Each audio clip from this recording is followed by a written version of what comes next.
atas lantai curah.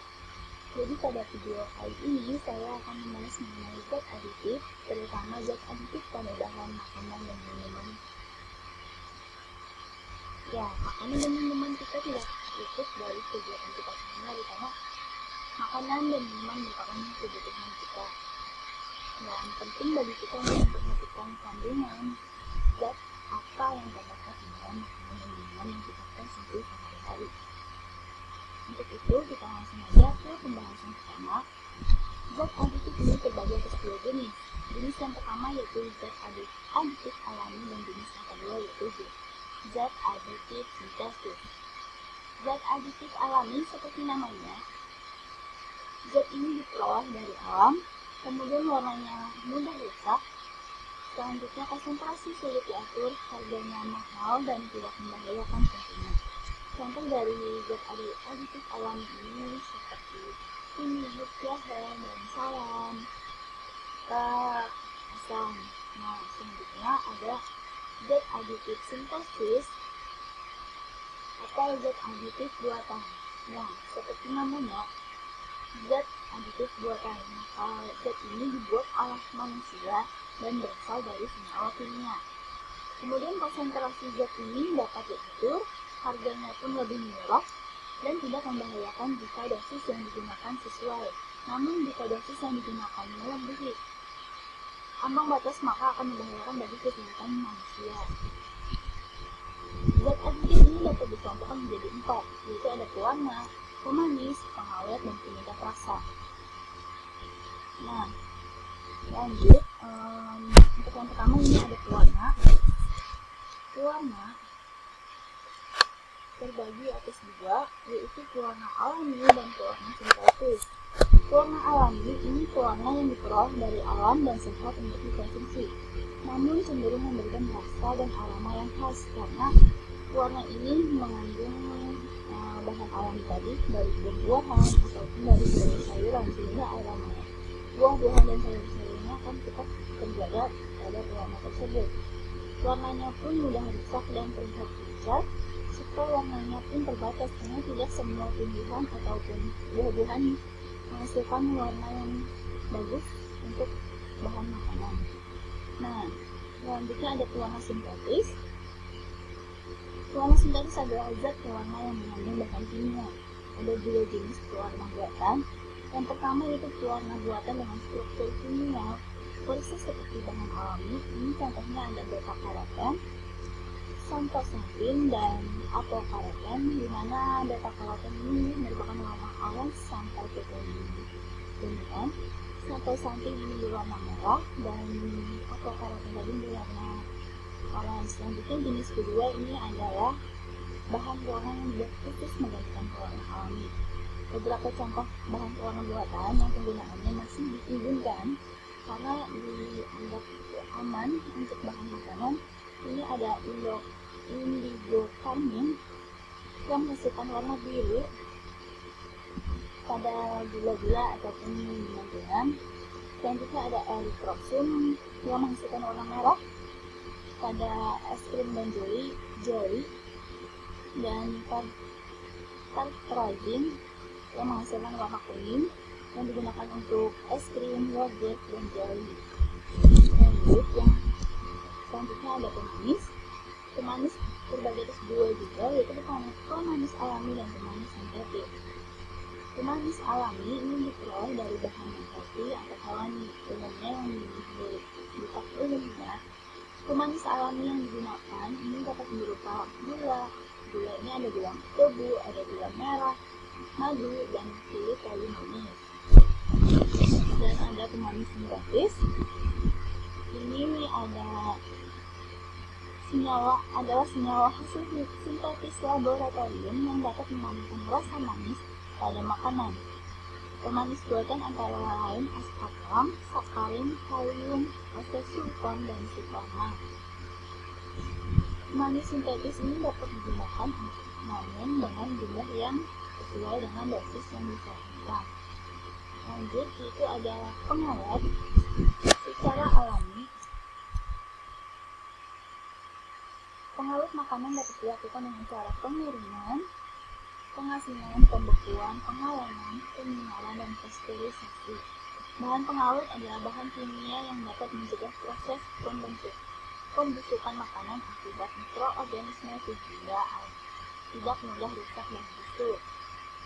Ada dua jenis zat pengawet, yaitu zat pengawet alami yang berasal dari alam seperti gula merah, cengkeh, garam, kunyit, dan gula tebu, dan zat pewarna sintetik dan zat pengawet yang merupakan hasil sintesis dari bahan-bahan kimia, contohnya asam benzoat, asam askorbat, natrium nitrat, dan asam propanat.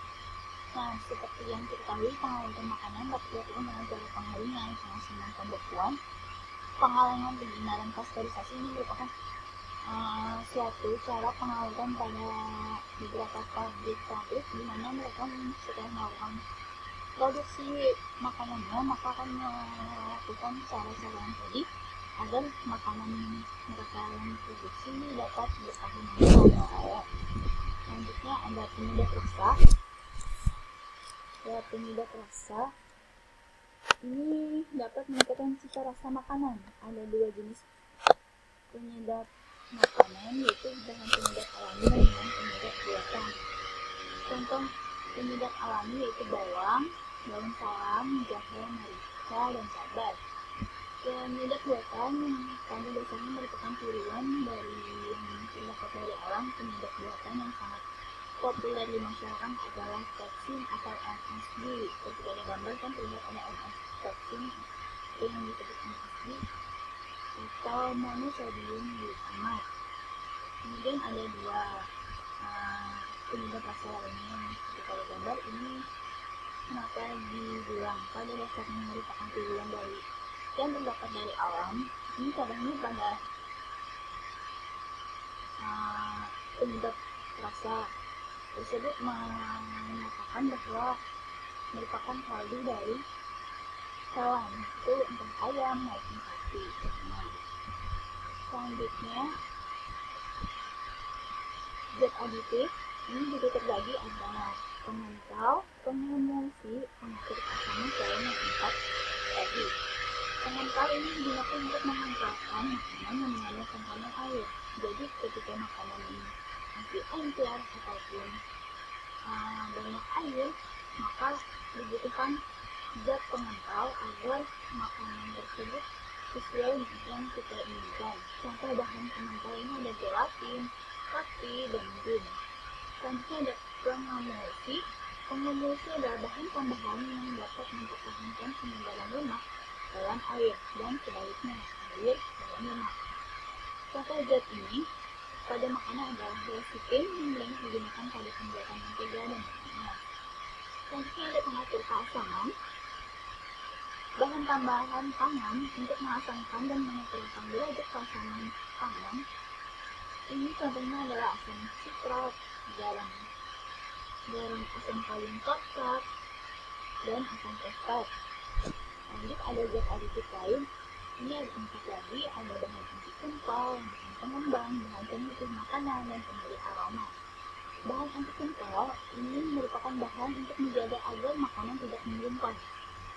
Jadi ada beberapa orang ini ketika mengolah makanan, namun makanan ini terus menggumpal, maka menggunakan bahan-bahan ini, contohnya yaitu aluminium silikat dan natrium aluminium silikat.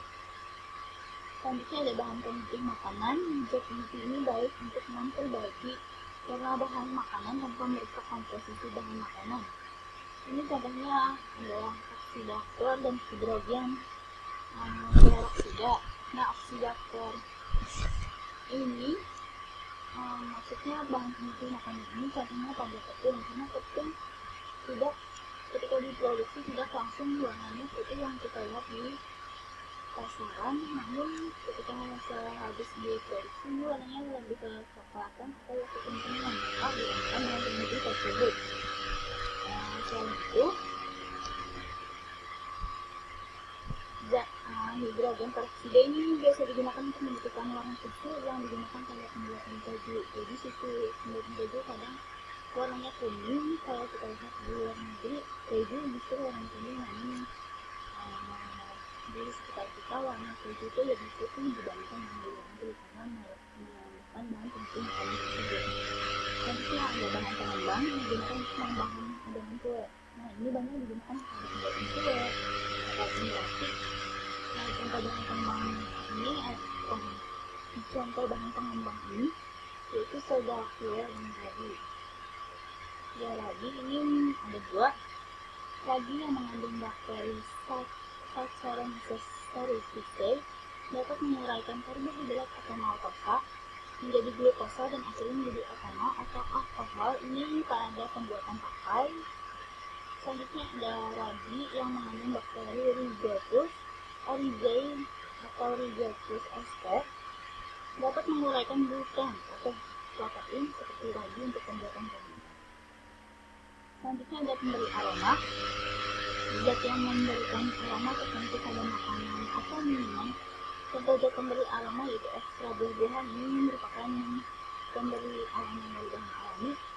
Ekstra buah-buahan seperti buah-buahan anggur atau buah-buahan lainnya, dan senyawa sintetis disebut dengan esen. Selanjutnya ada penyalahgunaan zat aditif makanan. Yang pertama ini penggunaan bahan pewarna tekstil pada makanan. Seperti namanya, pewarna tekstil tentunya ini digunakan pada kain, bukan pada makanan. Namun banyak oknum yang menggunakan pewarna tekstil ini pada makanan karena warna tersebut terang dan memiliki rasa yang agak pahit. Kelebihan dosis ini dapat menyebabkan kanker, keracunan, iritasi paru-paru, mata, tenggorokan, hidung, dan usus. Nah, berdasarkan hasil penelitian banyak ditemukan zat pewarna tekstil ini untuk mewarnai makanannya seperti kerupuk, snack, cendol, manisan, dan asap. Nah, yang kedua ini ada penggunaan bahan pengawet, boraks, dan formalin. Kedua bahan ini tentunya sangat berbahaya karena merupakan bahan kimia yang dilarang penggunaannya. Ini digunakan dalam pengawetan makanan. Kedua bahan ini merupakan bahan beracun dan berbahaya sekali bagi kesehatan manusia karena bersifat karsinogenik atau dapat menyebabkan kanker, dan bersifat mutagen, menyebabkan perubahan fungsi sel dan jaringan serta orang yang mengonsumsi akan muntah, diare bercampur darah, kencing bercampur darah, dan kematian disebabkan adanya kegagalan peredaran darah. Maka dari itu, sebaiknya kita menghindari makanan atau minuman yang mengandung boraks atau formalin. Dengan maraknya makanan tersebut, ciri-ciri makanan yang mengandung formalin ini ada berupa tahu. Ini terlihat kalau tahu mengandung formalin, tahunya itu berbentuknya sangat bagus, kenyal, dan tidak mudah hancur. Baik, selanjutnya yaitu penyalahgunaan penggunaan zat aditif makanan. Yang pertama ada penggunaan bahan pewarna tekstil pada makanan. Ya, seperti namanya, penggunaan pewarna tekstil ini tentunya hanya digunakan untuk tekstil atau pada kain. Tapi ada beberapa oknum yang menggunakan pewarna ini untuk makanan yang tentunya berbahaya bagi kesehatan manusia. Berdasarkan hasil penelitian, ini banyak ditemukan zat pewarna. Contohnya ada rhodamin B untuk pewarna merah dan methyl yellow untuk pewarna kuning, yang seharusnya digunakan untuk pewarna tekstil, namun juga digunakan untuk mewarnai makanan seperti kerupuk, makanan ringan atau snack, cendol, manisan, gipang, dan ikan asap. Nah, makanan yang diberi zat ini biasanya warnanya itu lebih terang dan memiliki rasa yang agak pahit. Kelebihan dosis pewarna ini dapat menyebabkan kanker, keracunan, iritasi paru-paru, mata, tenggorokan, hidung, dan usus. Nah, selanjutnya ada penggunaan bahan pengawet seperti boraks dan formalin. Boraks dan formalin adalah bahan kimia yang dilarang penggunaannya dalam pengawetan makanan karena kedua bahan ini merupakan bahan beracun dan berbahaya bagi kesehatan manusia. Tapi di pasaran, formalin ini dapat diperoleh dalam bentuk yang sudah diencerkan, yaitu dengan kadar formaldehidanya 10%, 20%, 30%, dan 40%, serta dalam bentuk tablet yang beratnya masing-masing 5 gram. Jika kandungan bahan pengawet ini di dalam tubuh memiliki kadar yang tinggi, akan bereaksi secara kimia dengan semua zat yang ada dalam sel, sehingga menekan fungsi sel dan menyebabkan kematian sel dan menyebabkan keracunan dalam tubuh. Selain itu juga dapat menyebabkan iritasi lambung, alergi, bersifat karsinogenik yang menyebabkan kanker, dan bersifat mutagen, di mana menyebabkan perubahan fungsi sel atau jaringan, serta orang yang mengonsumsinya pun akan muntah, diare bercampur darah, kencing bercampur darah, dan kematian yang disebabkan adanya kegagalan peredaran darah. Dengan maraknya bahan makanan yang mengandung boraks dan formalin, tentunya konsumen harus waspada. Contohnya, untuk mengenali ciri-ciri makanan yang mengandung formalin ini ada 4 contoh, yaitu pada tahu yang mengandung formalin bentuknya ini sangat bagus, kenyal, tidak mudah hancur, awet beberapa hari, dan tidak mudah busuk. Selanjutnya ada mie, di mana mie basah yang awet beberapa hari dan tidak mudah basi dibandingkan dengan yang tidak mengandung formalin. Selanjutnya ada ayam, di mana ayam potong yang berwarna putih bersih, awet, dan tidak mudah busuk, serta tidak dihinggapi lalat, itu dapat dicurigai mengandung boraks ataupun formalin. Dan ada ikan basah yang berwarna putih bersih, kenyal, insangnya itu berwarna merah tua, bukan merah segar, awet sampai beberapa hari. Selanjutnya ada dampak penggunaan zat aditif bagi kesehatan. Yang pertama, ini ada gangguan kesehatan. Chinese Restaurant Syndrome atau CRS merupakan penyakit yang disebabkan karena penggunaan MSG yang relatif tinggi. Gejala-gejala CRS ini antara lain orang tersebut akan merasakan kesemutan pada punggung leher, rahang bawah, serta leher bagian bawah yang kemudian terasa panas. Di samping gejala-gejala lain, wajah juga berkeringat, sesak di bagian dada bagian bawah, dan pusing kepala. Ini kadar MSG biasanya terdapat dalam sup. Memang biasanya relatif tinggi sehingga dapat menyebabkan gejala-gejala CRS tadi. Selanjutnya ada pemakaian zat pemanis buatan. Apabila zat pemanis buatan digunakan secara berlebihan, ini dapat mengakibatkan penyakit kanker hati dan kanker kandung kemih. Selanjutnya ada pemakaian antioksidan BHT yang berlebihan, dapat menyebabkan kegagalan reproduksi, tumor pada pernafasan, perut, dan indung telur. Selanjutnya ada pemakaian natrium benzoat. Ini sebagai pengawet, apabila digunakan secara terus-menerus dan dalam jumlah yang berlebihan, dapat menyebabkan penyakit saraf dan reaksi alergi pada manusia. Bagaimana upaya kita mengurangi dampak negatif penggunaan zat aditif? Ya, saat ini telah banyak ditemukan makanan yang unggul karena telah melalui berbagai proses produksi sehingga memiliki ketahanan yang lebih lama jika dibandingkan dengan kondisi normalnya. Misalnya ikan sarden dalam kemasan kaleng yang bertahan berbulan-bulan bahkan hingga 1 tahun lamanya tanpa mengalami pembusukan. Ikan sarden tersebut dapat bertahan lama karena ditambahkan zat pengawet pada proses produksi makanan tersebut. Namun, bahan makanan yang menggunakan zat pengawet tidak dapat dikonsumsi setelah melewati masa kadaluarsanya. Jadi, beberapa upaya yang dapat kita lakukan untuk mengurangi dampak negatif dari penggunaan zat aditif tadi adalah yang pertama itu memastikan makanan yang akan dikonsumsi terdaftar di Departemen Kesehatan, yaitu dengan memeriksa makanan tersebut. Terlihat biasanya di kemasan makanan terlihat kalau makanan itu sudah terdaftar di Departemen Kesehatan atau BPOM. Selanjutnya itu teliti memilih makanan yang mengandung zat aditif dengan memeriksa kemasan, karat, dan cacat lainnya pada kemasannya. Jadi apabila kalian menemukan kemasan yang terlihat cacat atau itu sudah sobek, sebaiknya jangan diambil dan mencari yang masih bagus. Selanjutnya ini memilih zat aditif yang berasal dari alam. Ya, kalau kita memasak sendiri di rumah lebih baik kita menggunakan zat aditif yang alami. Selanjutnya ini memeriksa tanggal produksi dan masa kadaluarsa yang terdapat pada kemasan makanan yang akan dikonsumsi. Selanjutnya ada memeriksa bahan-bahan kimia yang terkandung dalam makanan dengan cara membaca komposisi bahan pada kemasan. Yang terakhir yaitu mengonsumsi makanan yang mengandung zat aditif tidak berlebihan atau sesuai dengan dosis yang diberikan. Baik, sekian dari saya. Semoga materi yang diberikan bermanfaat dan lebih waspada lagi dalam memilih makanan dan minuman.